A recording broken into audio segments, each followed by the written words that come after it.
ಎಲ್ಲರಿಗೂ ನಮಸ್ಕಾರ. Welcome to Aju Praveen pets. ನೋಡಿ, ಈ ವಾರ ಸ್ಟಾಕು ಬಡ್ಜೀಸ್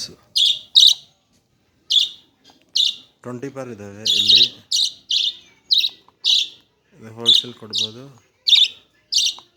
ರೀಟೇಲ್ಗೂ ಇದೆ. 20 ಪೇರ್ ಇದೆ.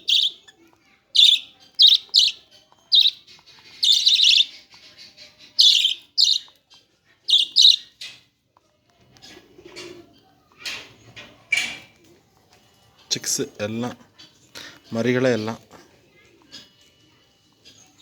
ಮರಿಗಳೇ ಚೆನ್ನಾಗಿದೆ.